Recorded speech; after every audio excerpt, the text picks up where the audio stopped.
Hey, what's up, family? Welcome back to another installment of Metaphysics on Your Mind. And for this particular video, I'm not doing what I originally had thought. I thought we would go to Good and Evil Part 2, but I think we're gonna push that maybe back another installment because what I really feel is important, and I'm sure there's people that, may feel the same way. All of this is well and good. And again, as we proposed in our original thesis, that the Bible had hidden meanings. And as you've heard umpteen times from me, I propose that it is a book about the mind. It is a book about you and me, and how, or at least maybe we go back and we could even call it an as if, as far as an illustration about the laws of the universe and creation, and how we play a role in this mystery, because ultimately it's a mystery, right? I mean, that's the nature of metaphysics is, you can't really prove it because you're operating beyond the five sense reality, right? If it's not touch, taste, smell, sight, and hearing, quote unquote, it's not objective and it's subjective, and who's to say? Although I would also put the corollary that the unseen is what actually precipitates the seen. So there has to be a reality there, as we know that thoughts and emotions are not themselves visible, but we see the results, right? We see the symptoms of a thought pattern or a feeling. So I'm going to read a quick verse, and the idea is knowing, or let's just say proposing, that all of this astrology and mythology, and as we talked about in the Good and Evil episode, God and Satan. The point is everything is connected. What when I was a kid, I thought was unconnected. It turns out everything is connected in some way. Okay, that's number one. That's why there's an interdisciplinary approach, with all these different areas and disciplines or whatever, because ultimately everything does connect. There's really no separation, except the separation that we give it when we think that we know where this ends and where this begins. So let's do this verse, because the point is, this book and other books and other knowledge, I would say, is trying to point us back to ourselves, okay? Because who else is it pointing at? We're the only ones here. This book is, and other books and other wisdom is for us. And what are we getting out of it if it doesn't help us? If it's an illusion of some sort, right? It can't just exist in the intellect. It has to be felt. It has to be, sensed. All of it. It's like when you don't know what the truth really is. What do you go by? You can go by your intuition, and what you're listening for is at least the ring of truth, right? That's at minimum. You may not know, but something sounds like it could be feasible, or something doesn't sound. And that kind of goes beyond the intellect, right? It feels right or it doesn't feel right. So if there's got to be a way to extract a direct connection between the interconnectedness of all things and ourselves. Or what's the point? This first. Okay, let's go to this one first. Okay, so we're gonna go to Luke chapter 4, verse 14 and 15. We're going to jump around a little bit here in Luke. So this is Luke 4, 14 and 15. And this is Christ again. And so Luke 4, 14.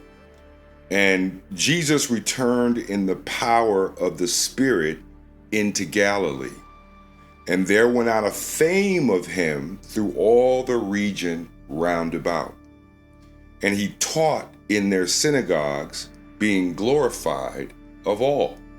So, again, as our proposition is that this is all happening within the mind, when it says that, a ascended master, a teacher, a Christ, is teaching in the synagogues. Well, the synagogues are the mind. Remember, there's another verse that lays it out. Okay, here we go. I'm just going to jump real quick to Acts 7:48. Howbeit the Most High dwelleth not in temples made with hands, as saith the prophet. So that verse is saying that the Most High consciousness, God, doesn't dwell in something that we can build. Like we talked about the Tower of Babel. It doesn't, it doesn't dwell in any man-made structure. It says he dwells in a temple not made with hands. Well, there's only one temple that's not made with hands. This, what you inherit at birth, your body and your mind. The temple, that's the reason why they call it the temple. That's the only temple that's not made with hands. And this book is saying that's where God dwells. So if that's truly the case, let's jump to, let's jump to Luke 4:23. And this is Christ again. And he said unto them, ye will surely say unto me this proverb, Physician, heal thyself. Whatsoever we have heard done in Capernaum, do also here in thy country. So I'm going to propose to you that this is actually happening in a state of meditation, where the Christ consciousness or the Buddha consciousness or the Atum consciousness of ancient Kemet, where that opens a doorway, okay? That's the doorway to the divine, okay? So this is Christ saying, heal thyself. You don't necessarily have to go to a hospital for what ails you. There's something within that only you have the capacity to allow to connect to that which can, on the mountain, heal you. Because we know that disease is a symptom of dis-ease, okay? Stress can bring on dis-ease. So Christ is saying, hey, heal thyself. So let's jump down a little bit further. This is still in Luke 4, and this is still Christ, who has just avoided being tossed out of the city of his birth, Nazareth, for saying things that they objected to. And we'll pick it up with verse 30. But he, passing through the midst of them, went his way. Now, I'm going to say this is all happening in meditation. If you look at this as a movie with your third eye in your mind, just try to visualize this. And he came down to Capernaum, a city of Galilee, and taught them on the Sabbath days. And they were astonished at his doctrine, for his word was with power. And in the synagogue there was a man which had a spirit of an unclean devil, and cried out with a loud voice, saying, Let us alone. What have we to do with thee, thou Jesus of Nazareth? Art thou come to destroy us? I know thee, who thou art, the Holy One of God. And Jesus rebuked him, saying, Hold thy peace, and come out of him. And when the devil had thrown him in the midst, he came out of him and hurt him not. And they were all amazed and spake among themselves, saying, What a word is this? For with authority and power he commandeth the unclean spirits, and they come out. And the fame of him went out into every place of the country round about. Now remember, we said that the earth, the country, we are saying that's the mind, right? Okay. Whenever we see mentioned a place, there's usually a connotation, okay? Jerusalem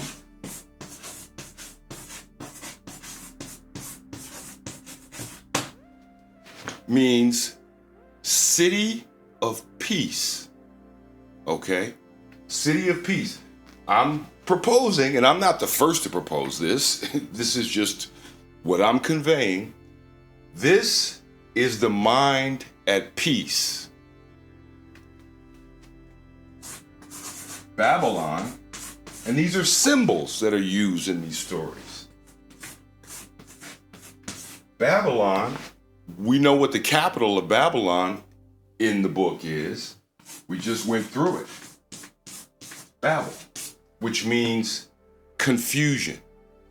So there are metaphors or place names used in this book to indicate states of mind and consciousness.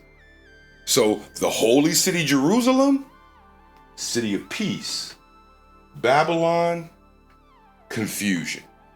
It's not literal, but what it does is it conveys in the story a sense of place and a sense of understanding that otherwise you wouldn't get.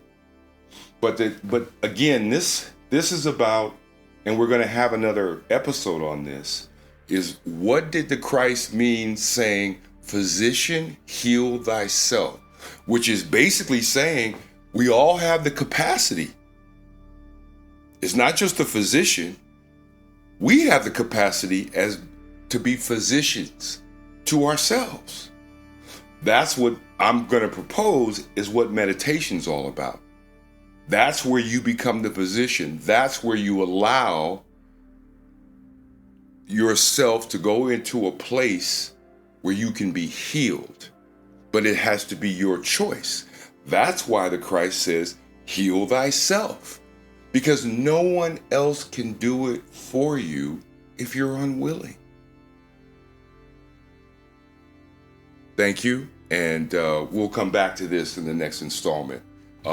Also, I just want to thank all new subscribers, all new viewers, everybody that's checking these out. You know, I recognize this is not the most traditional material, and I appreciate, and Tony appreciates, you checking us out and just giving some consideration to what some might consider to be alternative information. Thank you.